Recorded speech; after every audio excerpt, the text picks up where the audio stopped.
જય શ્રી કૃષ્ણ। આજે આપણે કાઠાગોરમાંની વાર્તા કરીશું। ભૃગુપુરમાં એક ડોશી રહે। ડોશીનું નામ જમના ડોશી। ડોશીને બે દીકરા, બેય ખાધે પીધે સુખી, પણ ડોશી દીકરાથી જુદી રહે અને ધર્મ ધ્યાન કરે, કથા કીર્તન કરે, કોઈને ખવડાવીને ખાય એવો સત્યો જીવ। અધિક માસ આવતા જમના ડોશીએ વ્રત લીધા, સાથે નાની વહુએ પણ વ્રત લીધું। સાસુ વહુ નદીએ નહવા જાય, કાઠાગોરની વાર્તા સાંભળે ને એકટાણા કરે। આ જોઈને મોટી વહુ મોં મચકો દે।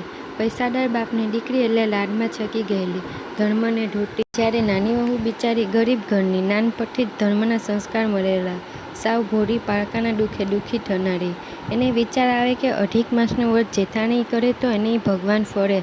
ભોળી દેરાણીએ ગઈ જેઠાણી પાસે અને કહેવા લાગી, ભાભી, વ્રતમાં રૂડું વ્રત અધિક માસનું, તમે ચાલો ને અમારી સાથે, નદી કાંઠે નાચશું, વાર્તા સાંભળીશું, એકટાણી કરીશું, મંદિરે જઈ કથા સાંભળશું, ભગવાન તો ભાવનાના ભૂખ્યા છે। આ સાંભળીને જેઠાણી છડકો કરતા બોલી, જા બાઈ જા, તું છે વેવલી ને ડોશી છે નવરી, મારે તો ઘડીએ નવરાશ નથી। કરમ પૂઠે કાઠાગોર પૂજે, મારે તો લીલા લહેર છે, મારે તો ઘણી પેઢીએથી આવે, પુત્ર નિશાળથી આવે, દીકરી સાસરેથી આવે, વહુ પિયરથી આવે, મારે તો 32 ભોજન ને 33 શાક, કપાળે ટીકો ને કાંખમાં કીકો, ઝૂલતું પારણું ને ખમણ વલણું, ખળબળતી ખીચડી ને સુવાવડી દીકરી, તમતમાર રહો ભૂખ્યા અને બાંધો પૂણીના પોટલા। જેઠાણીનું આવું અભિમાન જોઈ બિચારી દેરાણી ગળગળી થઈ ગઈ। ભગવાનનું અપમાન ભક્તથી શે સહન થાય? એ તો ગઈ સાસુ પાસે, ત્યારે સાસુમાં બોલ્યા, કરે ઈ ભળે, વાવે ઈ લડે, એના કર્યા ઈ ભોગવશે। સાસુઓ તો પાછા ધર્મ ધ્યાનમાં લાગી ગયા। આ બાજુ અભિમાની જેઠાણી પર કાઠાગોર કોપાયમાન થયા। ક્રોધ પ્રગટ્યો એવો અમાપ કે કાઠાગોરે દીધો શ્રાપ। પતિ પેઢીએથી ન આવ્યો, દીકરો નિશાળથી ન આવ્યો, દીકરીના સાસરિયા કોપ્યા, સીમમાં ઢોર સીમમાં જ રહ્યા, જ્યાં સુખની છોડ ઉઠતી ત્યાં કાગડા રોવા લાગ્યા। અભિમાની જેઠાણીના તો માત્ર ગાત્ર ગળી ગયા। સુખમાં સાંભળે સોનું ને દુઃખમાં સાંભળે દેવ। જેઠાણી તો ગઈ દેરાણી પાસે, રડતા રડતા કાળા કેરની વાત કરી। દેરાણી એને ચીકણી સૂંઘતા સાસુ પાસે લઈ ગઈ। જેઠાણી તો મારે લાકડીની જેમ ડોશીના પગમાં પડી ગઈ।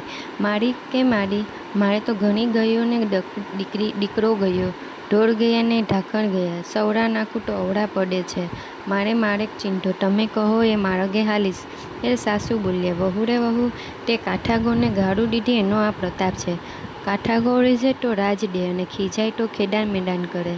છૂટવું હોય તો પરસોત્તમ માસનું વ્રત કર, કાઠાગોરને રીઝો, મનથી માફી માંગ, થાય એટલો ધર્મ કરીએ, ન થાય તો હાથ જોડીને બેસી રહીએ, પણ ધર્મનું અપમાન ન કરે। ત્યારે જેઠાણીએ રડતા બોલી, માડી રે માડી, હું તો આંધળી ને વળી અજ્ઞાન, ન ધર્મ જાણું ન ધ્યાન જાણું, કઈ રીતે કાઠાગોરને રીઝવું? સાસુમાં બોલ્યા, ખભે લાલ ચુંદડી, હાથમાં દૂધનો કળશ, થાળમાં આબિલ ગુલાલ, ધૂપ દીપ અને શ્રીફળ સોપારી લઈ વાજતે ગાજતે કાઠાગોરનું પૂજન કરો, કાઠાગોર રીઝે તો અભળે ભળે। જેઠાણીએ સાસુના કહ્યા પ્રમાણે કરીને કાઠાગોરને રીઝવી। આંખમાંથી આંસુની ધાર વહેવા લાગી। શ્રદ્ધાથી ધ્યાન ધરી ક્ષમા માંગી, પછી ચુંદડી ચડાવીને ખોણું પાથરી ક્ષમા માંગી। હે માં, પુત્ર કપુત્ર થાય, માતા કુમાતા ન થાય, માટે દયા કરો, સદભાવમાં આવું ભૂલ નહીં કરું। જેઠાણીના સાચા પસ્તાવાથી કાઠાગોર રીઝ્યા। પુત્રને પતિ કુશળક્ષેમ પાછા ફર્યા। દીકરીના સાસરે શુભ સમાચાર આવ્યા। સીમમાંથી ઢોર ઢાંખણ પાછા ફર્યા અને સૌ સારાવાના થયા। જેઠાણી તત્કાળ આજીવન અધિક માસનું વ્રત કરવાનો પવિત્ર સંકલ્પ કર્યો। જેઠાણીએ ધર્મ ધ્યાન તરફ વળી, તેથી દેરાણી અને સાસુમાં પણ રાજીના રેડ થઈ ગયા। હે કાઠાગોર વ્રત, તમે જેવા જેઠાણીને ફળ્યા, નાની વહુને અને સાસુને ફળ્યા, એવા વ્રત કરનાર સૌને ફળજો।